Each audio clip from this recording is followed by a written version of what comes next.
We are live. Renee. I think it caught a lot of what we did. It is. Hi, good night, good evening. Okay, we're running a bit late, so we're going to jump in. Apologies for the delay and the wonderful technical difficulty. We are live.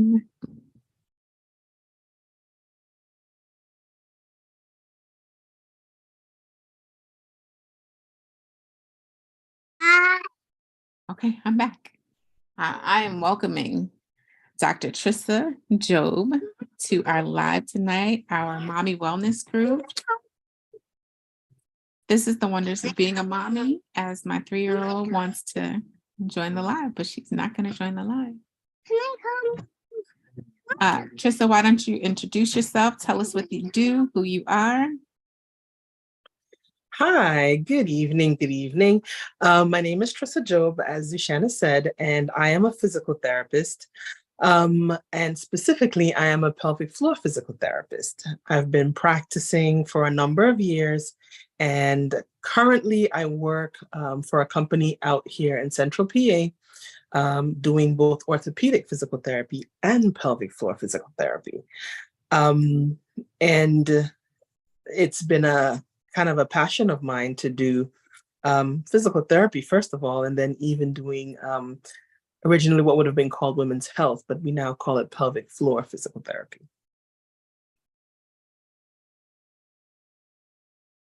Thank you. So tell me, how did you get into physical therapy? Why did you choose this profession? So it's going to go back to high school.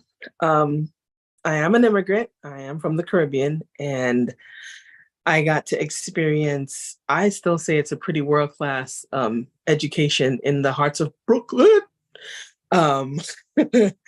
where I had a professor, well, a teacher, I'm going to call him, who taught kinesiology. And if you don't know what that is, it's basically the study of bones and muscles and how they work in the body. Now, at a high school level, it's going to be very basic. You learn the bones of the body, you learn the names of the major muscles, simple things like that. But I was fascinated. I was so geeked out by this. I went to him at the end of that class and I said, okay, what are some of the things that I could do for the rest of my life where I use this knowledge? And he goes, well, you can be a sports medicine doctor. You can be I don't even remember half the other things he said. He goes, or you can be a physical therapist. And I said, what's that?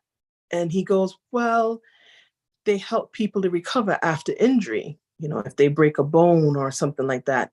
And he's like, well, as a sports medicine doctor, you can do the therapy yourself, or you can send it off to a physical therapist. And I was like, well, is that going to be like, you know, athletes? And he was like, yeah. I said, okay, I'm going to be Michael Jordan's PT. I'm aging myself here, so you guys forgive me. And so now I had this lovely notion in my head that I was going to be a physical therapist. I had never seen one in person, but I heard the name. They dealt with bones and muscles, and I said, I am game. And that was it. How I got to physical therapy is a much longer story that, trust me, y'all don't have time for. But let's just say I eventually ended up in PT school. And if you're not a believer in God, I definitely am, because the fact that I made it to PT school is just a godsend. It is God all through the line. And when I started doing my training, I realized that sports medicine, orthopedics, athletes working with this population was what everybody wanted to do. It was like, oh, that's just what you wanted to do. It was the flashy portion. It was the what looked good portion, you know, the exposure portion of physical therapy to some extent. And I realized I just couldn't do that. I wanted to treat the population that didn't get treated. And so for me, what it ended up turning out to be was, who are the people that need therapy but tend to get it the least? That's amazing. And I settled on the women, moms especially. Moms will give, and not take care of themselves. And I say that not just as an indictment of other people, but even as an indictment of myself. Yeah. To this day, give, and yet not do as much to take care of myself.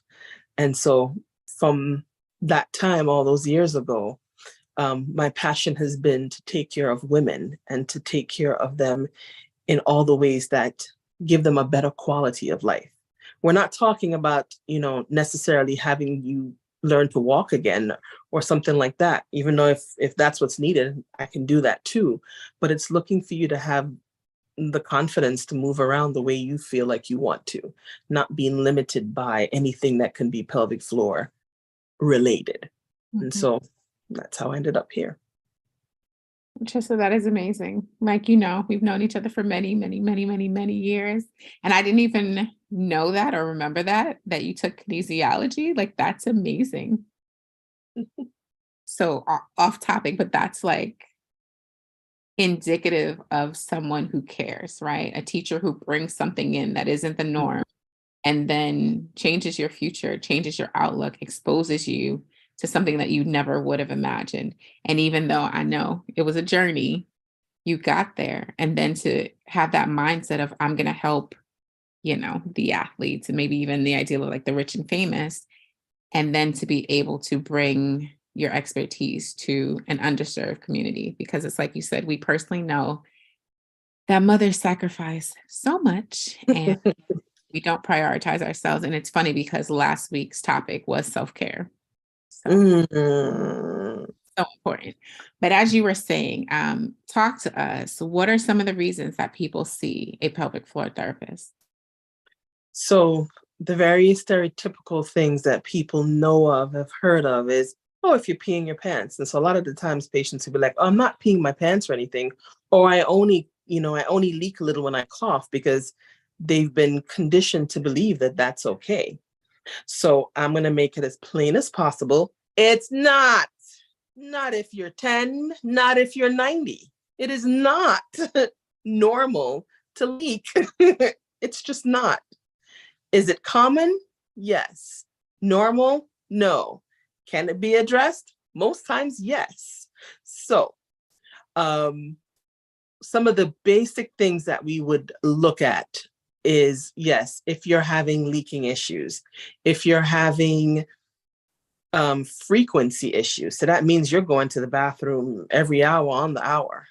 If you're having really increased urges, meaning when that need to go to the bathroom hits you, you have to like run before it comes all the way out or before you start to have an accident. So that's just the urinary incontinence portion of things. We also deal with issues of people who have retention. So that would be where they're not peeing, right? They have to force pee out. Pee should never be forced out. We see people for issues with constipation. So constipation and fecal incontinence, meaning that you're passing gas when you don't really want to, you're passing stool when you don't want to, or you can't pass it. We also see people for pain. Pain can take on a spectrum. And so we're looking at pain. It can be as high as the low back to just above the knees. We can see patients that have pain in any of that region because the center part of that region is going to be your pelvis, right? So as a pelvic floor physical therapist, if we're specializing in really seeing these areas, that's one of the things that we do as well. Excuse me.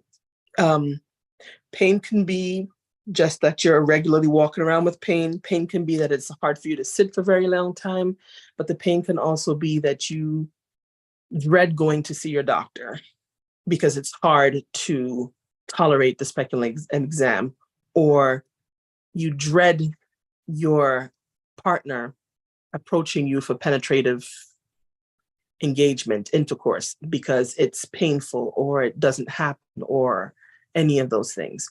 So these are all some reasons that you can see a pelvic floor therapist. And these are just some of the reasons that you can see. Oh, wow. So you mentioned pain. Does that mean that you treat men and women?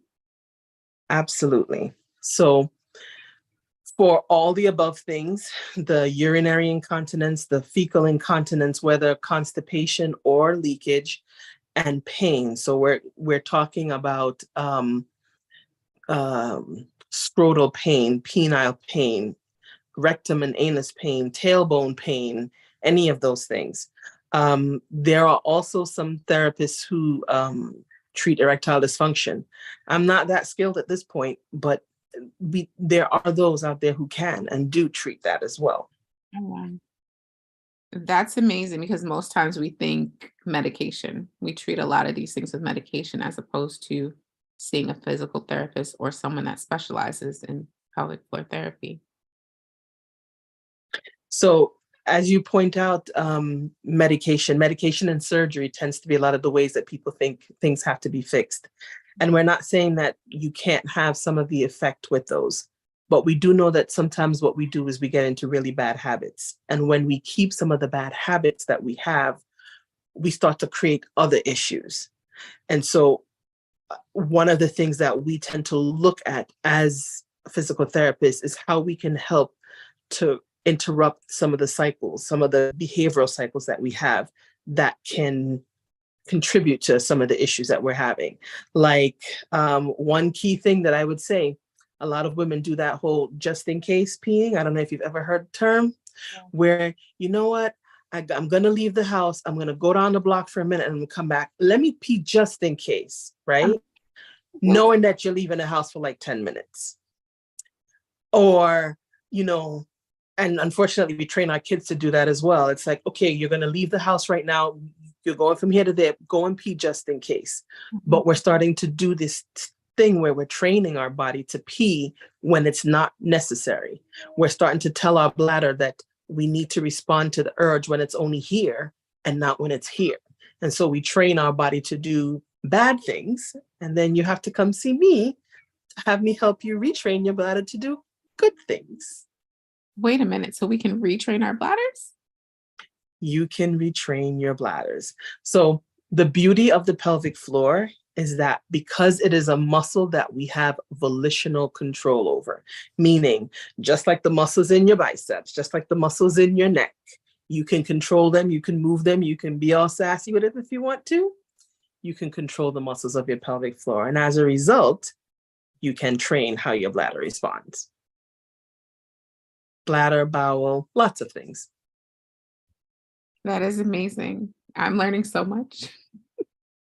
So tell me, as we are learning more in an effort to educate our pregnant and our postpartum moms, is pelvic floor therapy safe for pregnant women? Absolutely. Now, physical therapy on a whole, you have therapists who are not specialized in pelvic floor therapy who will see and treat pregnant patients. And it depends on what it is that the issue is. Sometimes it's something like, you know, carpal tunnel or a foot problem or whatever. But if it's a lot of the times low back, they can also join in and do some of the things that may be more stereotypical to low back pain patient, let's say a patient that's experiencing low back pain. But when it comes down to the specifics within pelvic floor, we're looking at having patients reduce some of the symptoms that they have during pregnancy. So for a lot of people who are experiencing different types of pain, whether it's like the round ligament pain, whether they're having a lot of pain because muscles are really weaker, they tend to need a bit more strengthening. They need to get a bit more stability in some of the joints to allow them to carry the pregnancy to term safely. Sometimes it's educating the patients on different things that they can use to help support their system, whether it's a brace, what kind of brace, where you place it, things like that. But also, it can be important to see a physical therapist and even a pelvic floor one to get you a proper exercise routine when you're pregnant. And I guess the question is, oh, you're supposed to exercise when you're pregnant? Absolutely. The research has shown that, and the research has been out for quite a while, that exercising while pregnant gives better outcomes for mom and for baby. And a lot of people would think, okay, well, no, I don't think I can do too much. I get too out of breath or whatever. But even if what you can do is walking, walking has been shown to help with minimizing time of labor and improving labor outcomes. So doing, I want to say it's about 3 miles or more within a week, like that amount of walking has been shown to be quite helpful. Amazing. Amazing. So I know when we were talking before, you had mentioned, so I know earlier you mentioned like helping men, but I feel like you said something about helping women as they try to conceive. So once again, not necessarily my specialty, but there are pelvic floor physical therapists who specialize in trying to conceive. There are some that are going to specialize in techniques that help relieve some of the pain and discomfort with things like endometriosis and different techniques for relieving some of the discomfort and pain that can come from adhesions, like if you've had lots of surgeries in your abdomen and things like that. One of the major things, and I guess not maybe the major things, but one of the things to think about is, you know, every time they're going to go into the body, there's going to be, like they do a surgical incision, there's going to be some sort of scar, some sort of adhesion. They've made a change on the inside. Mm-hmm. And that small change can have such a major effect on the rest of the system, right? So they go into your abdomen for a laparoscopic gallbladder removal or something. That can have an effect on the way the rest of the system is working. It can create scar tissue. It can create adhesions. It can create myofascial restrictions. And all of these things can cause there to be more pain, sometimes not even at the point where they went in, but somewhere even more distant in the body, known as referred pain.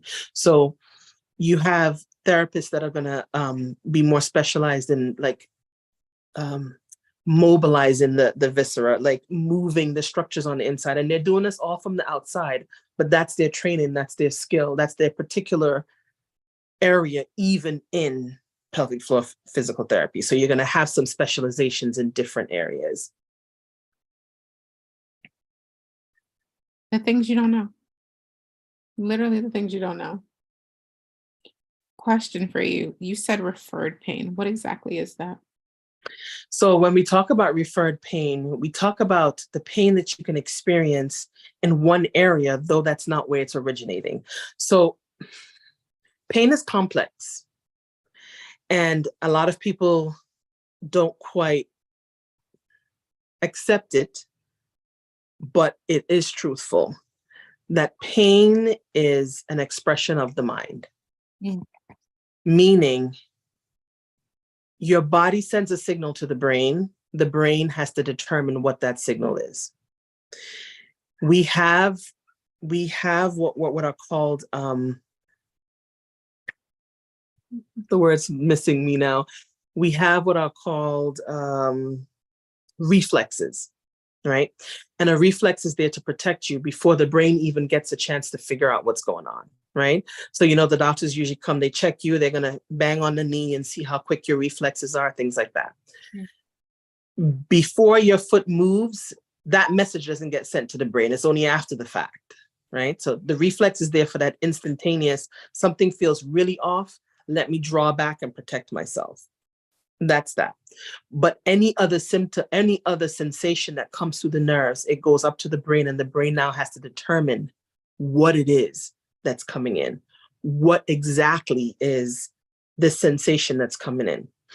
And it's partly going to be based on our experiences, so things that have happened to us before. It's going to be based on our current level of stress and anxiety. It can be based on definitely tissue damage. So not to say that you're not going to have tissue damage that sends the information, but not all pain sensation or not everything that feels like pain is going to be that tissue damage. Now, in terms of the tissue damage portion, that's going to send a message. But sometimes the damage may be at the knee and you're feeling the sensation down at your toe. That would be a referred pain because it's not actually damage at the toe. It's a damage at the knee. So you can have that happen, especially along nerves. You can have that along certain tracts within our body. There's certain parts that you're going to get pain referred to. So some of our internal organs, when they're having a problem, when they're acting up, they send out their signals. And it turns out that the body interprets it, or the mind interprets it as pain in a different portion. So you may be having chest pain, but it's your heart. You may be having something else, but it's your liver, things like that. So that's what the referred pain portion refers to. Wow, that is amazing.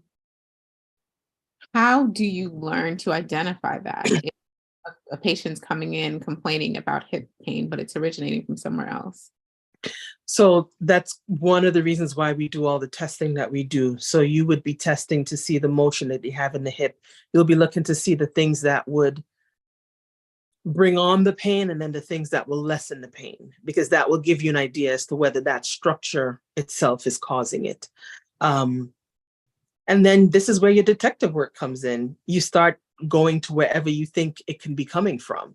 You try to figure out from the patient what they've done to be able to address it, what makes it worse, what makes it better. And so a lot of the times patients, they can get frustrated. It's pain, it's there, it's almost always there. But if you have pain that is unrelenting, that nothing you do can change it at all, no position you're changing, then it can be a sign that there's something really wrong that needs to be addressed. If you're having certain pains and it's only at night that you have the pains, it can mean something else.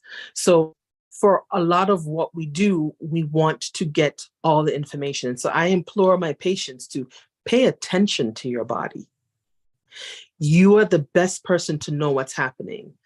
If you feel like there's something happening and there's a change in your system and you're noticing, hey, I've been going to the bathroom, but it's been easier lately, but I'm going more often, or I'm not going as often as I did.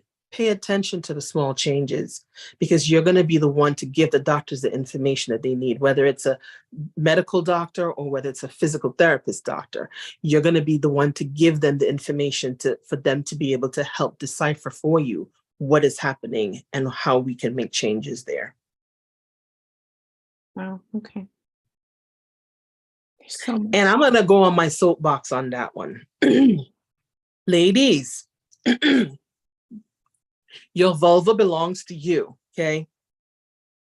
And I know the question becomes, what is a vulva? The vulva is that area that we call the vagina, that is starting right around where the clitoris is and ending down to where your butthole would be. We need to be checking this region. So squatting over a mirror is a great place to start, because you need to know what is normal for you and if there are any changes. Please, ladies, do your monthly vulva checks the way you do your monthly breast checks, please. And thank you. You better teach. You better go ahead and teach. Too many of us are afraid to look at it like it's yours. It's all yours. Yes. Too many of us were taught to be ashamed of our bodies. And so then we neglect our bodies and we ignore the pain. We ignore abnormalities until it's too late. And this is where I will be honest that I spend a lot of my time encouraging my patients to seek mental health counseling, especially if they're coming in for pain issues, because literally what you said can play such a role and such an influence in the way that we see our bodies and the way that we treat our bodies, right? It can play such a major role in sexual dysfunction, just all sorts of dysfunction, because our pelvis is the seat of our anxiety. It's the seat of our trauma. It holds. And this is where you find a lot of people who may think that they've gotten over whatever it is, but yet this part of their body won't let go and won't give. And it's because they might not have dealt with it really well. They've pushed it to the back of their mind, but they have not dealt with it. And so it comes up in the pelvis. Sometimes it comes up in the jaw, which can be related to the pelvis. It starts to show up in different portions of the body. So you are very important, Mrs. Turner. Thank you. So what you're saying is so important and so powerful. And it's funny because when you were speaking earlier, I kept thinking about a book called The Body Keeps the Score. Because it's so true. It's so powerful. And a lot of times the anxiety, the stress, the pain, the distress, you know, gastrointestinal issues. Mm-hmm. The negative thoughts, the information that we didn't know if we quite took in, but we did internalize, like all of this, the ideals you have or your version of what things should be like based on what your parents told you, all of this. Yes. All of this. Yes. The expectations that have been placed on you, the way that you were raised, society, you know, we say religion, but your relationship with God gets tainted based on what you see in the church body. There's being Black in America, Black women in America, women, the role that we're supposed to play as women, you know, taking care of everything, not complaining, being strong. All of those things impact our bodies. So it impacts our minds, but it impacts our bodies. And so, yes, mental health counseling and physical therapy are important and key. Thank you. Thank you for pointing that out. So our time is kind of dwindling down, but I want you to recap for us because I want to push into something else. I know you had mentioned the importance of men and women being able to go to a physical therapist, but specifically a pelvic floor therapist, right?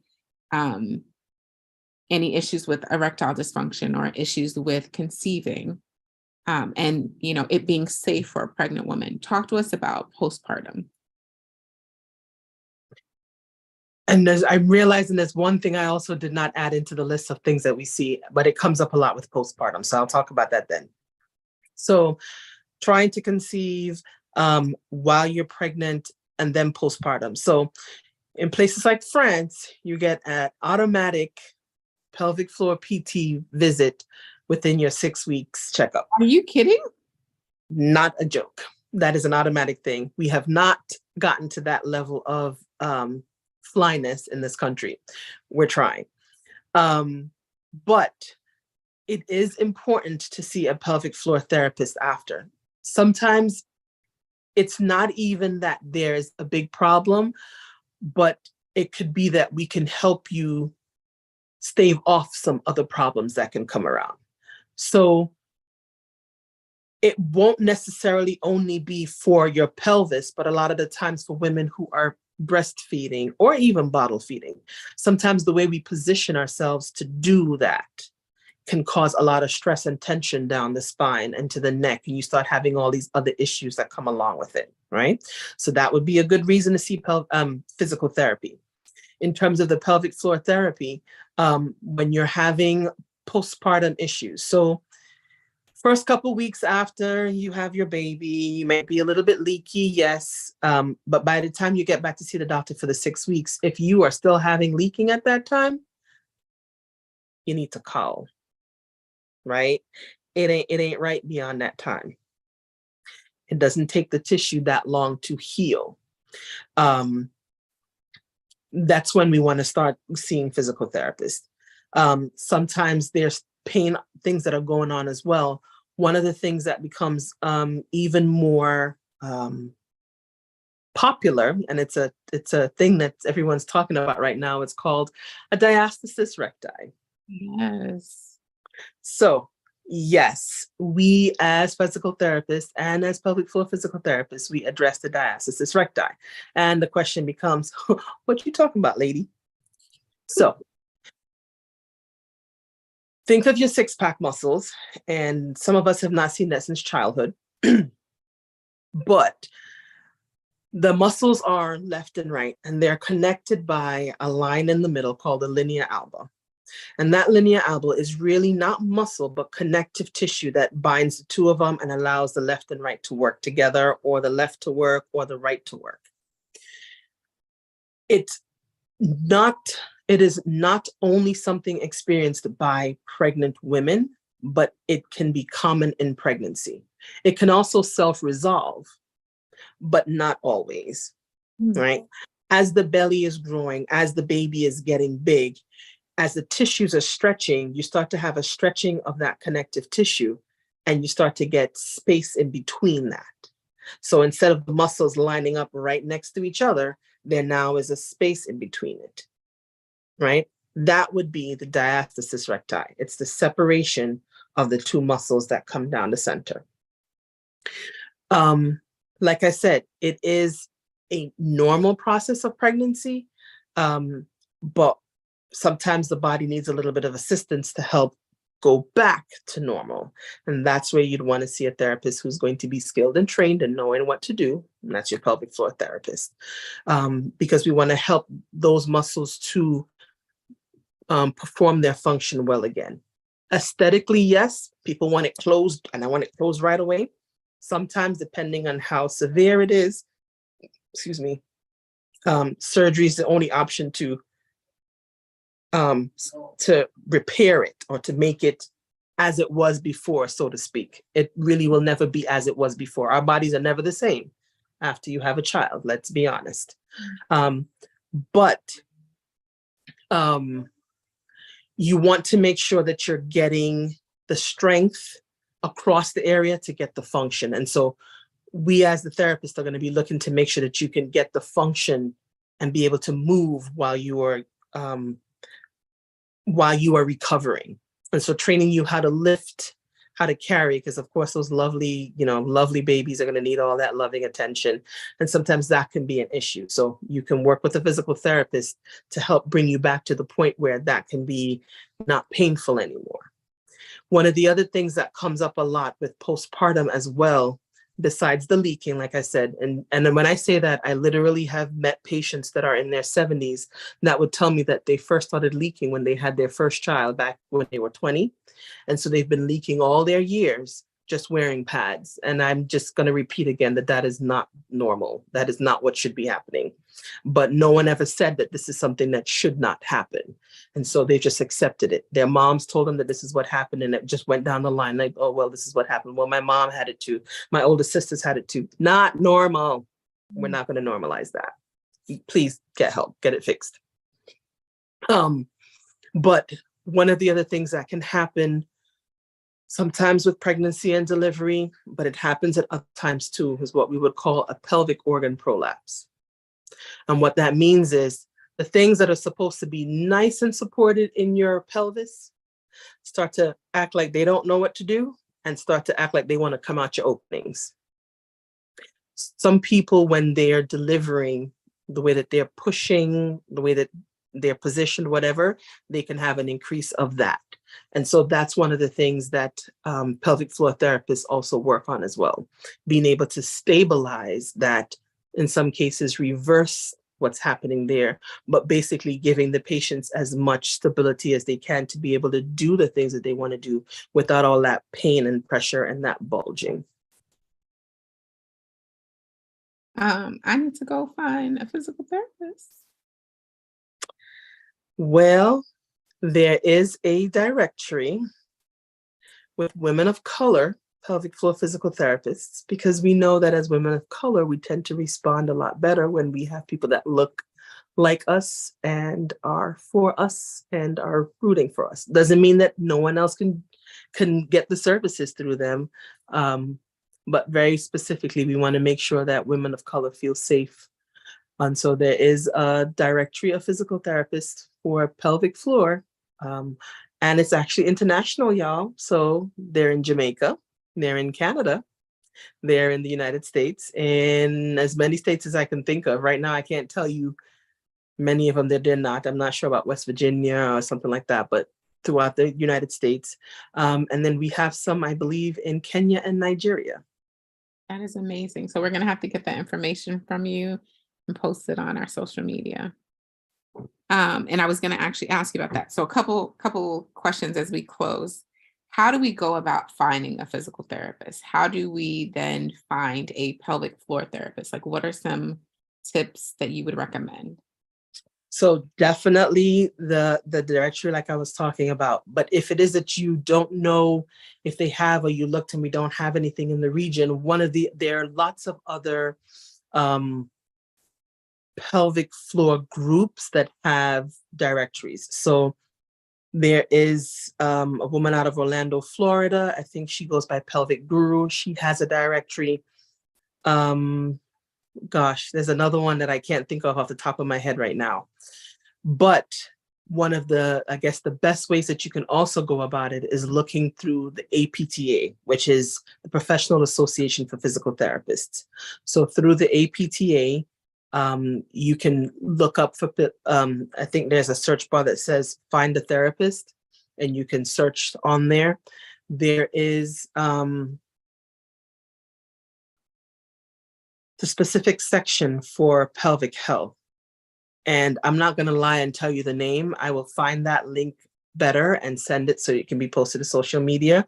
But there are different sections within that overall body that cater to specific populations. So like geriatric, pediatric, orthopedic, and there is one for pelvic floor. So that would also be a good place to find therapists. Oh, I know another one. Herman and Wallace is another company that trains pelvic floor therapists, and it's where I've gotten some of my training.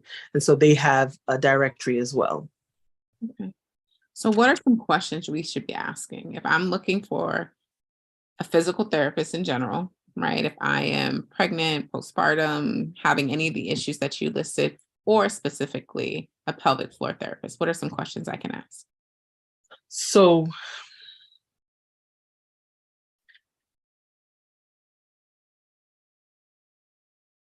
not every pelvic floor therapist is going to be certified. So that is not necessarily the best of questions, but that could be a starting point, right? Do you have therapists on staff that are certified in pelvic floor, right? For instance, I have training and certification through one thing, but it's not a nationally recognized certification. That I'm still working on. But you can ask the questions of, do you have a therapist that works with my specific diagnosis?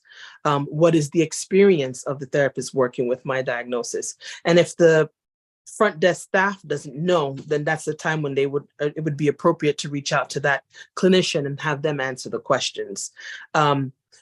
You can also ask the therapist, what should my expectations be for a physical therapy evaluation with you, right? There are going to be people who are going to say, yes, I do pelvic floor therapy, and they never actually look at the muscles. And it's a bit controversial, not that there cannot be some benefits from it. And it's not that we must always look at the muscles, but we do believe that there's going to be some benefit in seeing the muscles, at least in some patients. If it is that it's not something they do at all, they may not be able to get you all the way where you need to be. It depends on your diagnosis.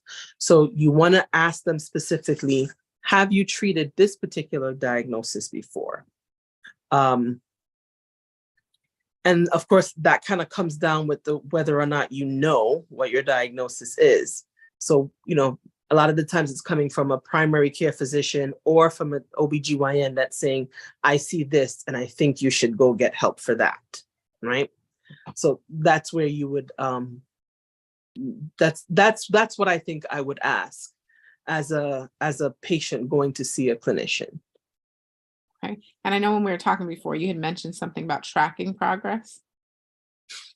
So you want to look at,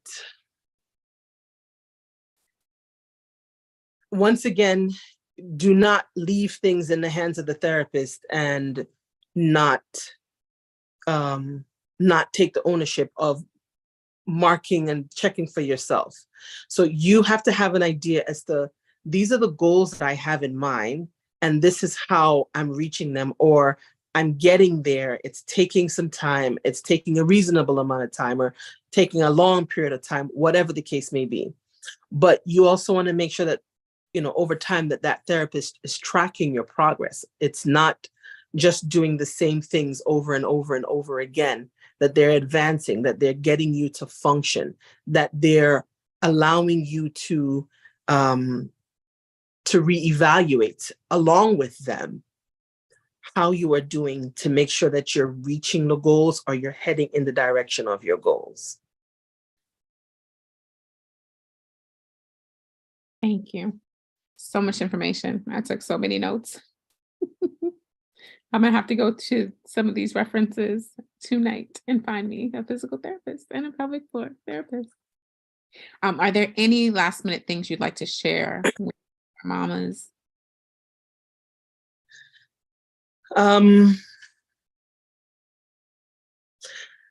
I am not very big on Instagram, but there are many pelvic floor therapists that are, and they share really good information. When you are looking to get information from someone on Instagram, because I know we do a lot, we take a lot of our information from social media. Make sure that the ones that are talking to you are a clinician. Right? Make sure that they are a clinician, a physical therapist, a nurse midwife. Not to say that doulas may not have good information, not to say that trainers may not have good information, not to say that any other people that are working in, let's say, pelvic health, pelvic wellness, not to say that they may not have good information, but you want to make sure that you're getting information that is evidence-based, right? There's going to be some anecdotal things that we look at, yes, but we want to make sure that the evidence is supporting it. So yoni eggs and in some cases, some people do a lot of like, whether it's vaginal weights or they're looking at this stuff and this woman is doing all, make sure that you're getting information that is shown to be evidence-based. If the therapists, a lot of the therapists that I follow, because I follow them as well, and that are a part of the Women of Color pelvic floor group, they scour the research to find the latest research to tell you that this is what the research is showing about. They then apply it with their patients and can come back and say, this is what's happened with it, right? So you want to make sure that you are finding reputable sources. On that note, and yes, it's a bit of a shameless plug, but not really. Another company that I work with is called Healthy Bump Club. And that is the point and purpose of the company, to be able to give education for advocacy. You get information from the OBGYN perspective. You get it from the nutritionist perspective. I'm one of the PTs that gives their perspective. You can even get it from the legal perspective, because we have lawyers that come onto the panel as well. So find those people that are going to give you not just their good old opinion, but are going to back up their opinion with some research. Yes. Yeah. No. Not a shameless plug, perfect timing, because I was going to ask, how do we follow you? How do we keep in touch with you? And I know the Healthy Bump Club is one of the best ways. So most of the times, if I'm putting out any educational videos or anything, it's via Healthy Bump Club. I am on Instagram, but like I said, I'm not as active. But my Instagram handle is trisajob.dpt. And if I said that wrong, y'all, forgive me. This is the running joke with me and my crew, that I don't know my Instagram handle because I don't spend time on Instagram like that. No, it's okay. It's okay. We will put all of your information on Facebook, on YouTube, and on Instagram for you. Yes, thank you. I want to say, thank you. You know, you're my girl. You know, I love you. But thank you for sharing so much wisdom and so much information, because I learned a lot, and I've known you for years. So some of this I know, but some of this I did not know. Bottom line for me is that we need to take care of ourselves. We need Exactly. to advocate for ourselves, but we can only do that if we educate ourselves. And so learning. Okay, girl. Truly learning about our bodies, about what our bodies needs and then addressing that and not being afraid to address it, right? And of course that goes mentally, emotionally, spiritually, but also physically. Like Yeah. we are a whole person. Whole body. Whole body. Mm-hmm. So we got to take care of ourselves. So I thank you for the information that you shared. And prayerfully, it is going to help many, many, many people because, you know, you helping men, you helping women, you helping families. So across the board, thank you. And thank you for spending my birthday with And me. happy birthday again. Woo, woo, woo, woo, woo. I love you so much. Love you too. We're going to say good night. Thank you for joining us at Simply Redefining Wellness and Counseling. We will see you in 2